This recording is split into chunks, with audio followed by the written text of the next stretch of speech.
আজ আমি যেই মানুষটাকে নিয়ে কথা বলবো একজন নেইমার জুনিয়র, আমার খুবই ফেভারিট।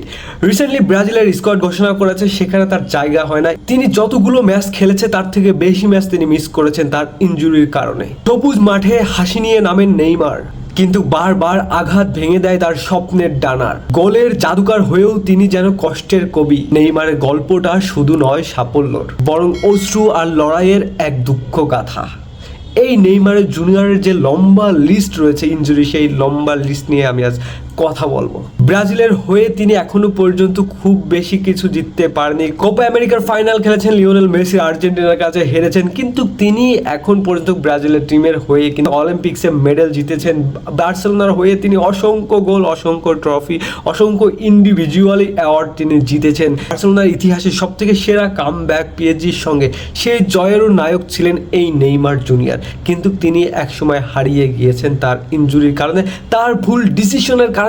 তিনি বার্সেলোনা ছেড়ে লিওনেল মেসি, লুইস সুয়ারেজকে ছেড়ে তিনি চলে যান পিএসজিতে। তার ক্যারিয়ারের অধঃপতন যেন সেখান থেকেই শুরু হয়। তার ইনজুরির লিস্টটা যেন দ্বিগুণ হয় তার ব্রাজিলের হয়ে টিমে 2014 বিশ্বকাপ থেকে। চলুন দেখে আসি তার ইনজুরির লিস্ট।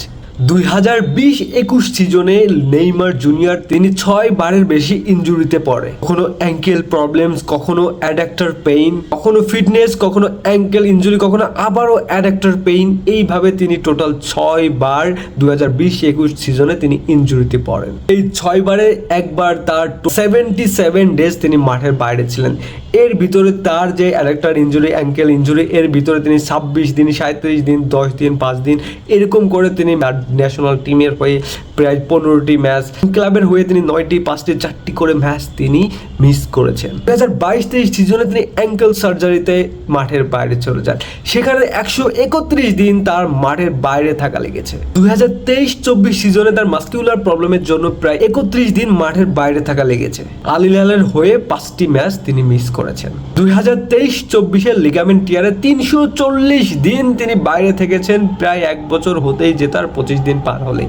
সেখানে তিনি আল হিলালের হয়ে 48 ম্যাচ তিনি মিস করেছেন। সেই ইনজুরি থেকে ব্যাক করতে এসে 24-25 তার ফিটনেসে তিনি ব্যাকফুটে চলে গেছেন। সেখানে তিনি আরও 48 দিন মিস করেছেন। এক্ষেত্রে আল হিলালের হয়ে তিনি প্রায় 9টির বেশি ম্যাচ মিস করেন। 2024-25 আবার তিনি হ্যামস্ট্রিং ইনজুরিতে পড়েন। এই ইনজুরিতে প্রায় 43 দিন তিনি মাঠের বাইরে থাকে। এ থেকে প্রায় 7টির মতো ম্যাচ আল হিলালের হয়ে তিনি মিস করেন। এবং 2024-25 তিনি আল হিলাল থেকে চলে যায় সান্তোসে, এবং সান্তোসের হয়ে তিনি প্রায় মোর দেন 75 ডেজ তিনি মাঠের বাইরে থাকেন। এই ইনজুরিতে তিনি সান্তোসের হয়ে প্রায় মোর দেন 10 ডেজ, এই ইনজুরিতে তিনি সান্তোসের হয়ে প্রায় 10টির উপরে ম্যাচ তিনি মিস করেন। তিনি খেলতে পারেন না তার এই ইনজুরির কারণে। নেইমার জুনিয়রই একমাত্র প্লেয়ার যিনি কিনা কম্পিটিটিভ ম্যাচ খেলা শুরু করেছে। ঠিক সেখান থেকেই তার ক্যারিয়ারের ইনজুরিতে অধঃপতন শুরু হয়েছে।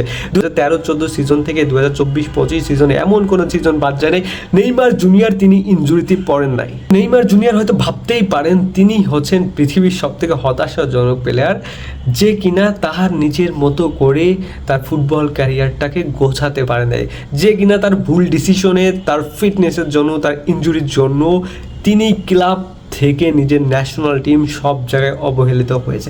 কেন হবে না বা এটা খুবই স্বাভাবিক। আমি যতই তার ফ্যান, এটা খুবই একটা ক্লাব মিলিয়ন ডলার খরচ করে কখনো একজন ইনজুরি প্লেয়ারকে বসিয়ে রেখে তার টাকাটা নষ্ট করবে। আমার কম টাকা খরচ করে যদি নেইমারের থেকেও যদি একটা খারাপ প্লেয়ার এসে তাকে যদি আমি ম্যাচ খেলাতে পারি, তাহলে তো আমি তাকেই কিনবো। তো আমি মেসি রোনাল্ডোকে কিনে তাদেরকে দিয়ে, মেসি রোনাল্ডোকে আমি কিনবো, তাদেরকে দিয়ে যদি আমি ম্যাচ না খেলাতে পারি, তাহলে তো আমার টাকা নষ্ট করে অ্যাকচুয়ালি কোনো লাভ নেই। সো নেইমার জুনিয়রের উপর যখন তিনি বার্সেলোনায় ছিলেন তখন তিনি সুন্দর একটা লাইফ কাটিয়েছেন। যখন তিনি বার্সেলোনায় ছিলেন তখন বার্সেলোনা বেনিফিটেড হয়েছে, নেইমার বেনিফিটেড হয়েছে, নেইমার ন্যাশনাল টিম বেনিফিটেড হয়েছে। বাট নেইমার জুনিয়র তার ভুল ডিসিশনের কারণে তাকে কে বুঝিয়েছে আই রিয়েলি ডোন্ট নো।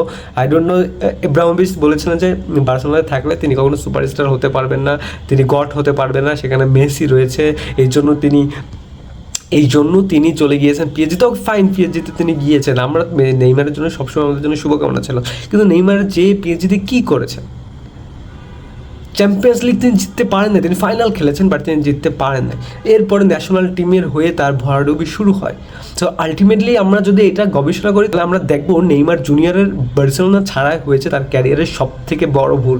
ব্রাজিলের স্কোয়াড ঘোষণা করেছে আউটফিল্ড প্লেয়ারের কথা যদি আমরা দেখি, সেখানে আপনার মিডফিল্ড বলেন, উইঙ্গার বলেন, আপনার ডিফেন্ডার বলেন, সেখানে কিন্তু কোথাও নেইমারের জুনিয়রের জায়গা হয় নাই। রাফিনা, রিচার্লিসন অ্যান্ড জ পেড্রো এরা কিন্তু সব দিক দিয়ে এগিয়ে থাকবে। ভিনিসিয়াস জুনিয়রও সেখানে ডাক পান না, ভিনিসিয়াস জুনিয়রও সিটকে গিয়েছেন। ভিনিসিয়াস জুনিয়রের রিসেন্ট পারফরমেন্স বলেন, তার ফিটনেস বলেন, তার ইনজুরি কারণ বলেন, বিভিন্ন কারণে কিন্তু কার্লো একে জায়গায় নেন নাই। এবং সেপ্টেম্বরে যে ম্যাচগুলো রয়েছে সেখানে কিন্তু খুব ক্লিয়ারলি বোঝা যাচ্ছে যে ভিনিসিয়াসের জায়গা হচ্ছে না। তবে ওয়ার্ল্ড কাপের জায়গা হবে কি না সেটা ডিপেন্ডস করবে পারফরমেন্সের কারণে। এবং নেইমারের উদ্দেশ্য অলরেডি নেইমার বলেছে আমার প্রমাণ করার কিছু নেই। সো এই উত্তরে কার্লো বলেছেন যে হ্যাঁ, নেইমারের প্রমাণ করার কিছু নেই, বাট ওয়ার্ল্ড কাপ টিমে ঢুকতে হলে তাকে পারফরমেন্স করে তার ফিটনেস ঠিক রেখে তাকে জায়গা করে নিতে হবে। সো নেইমারের জুনিয়রকে নিয়ে আমার হতাশা ছাড়া আর কিচ্ছু নেই। So sad.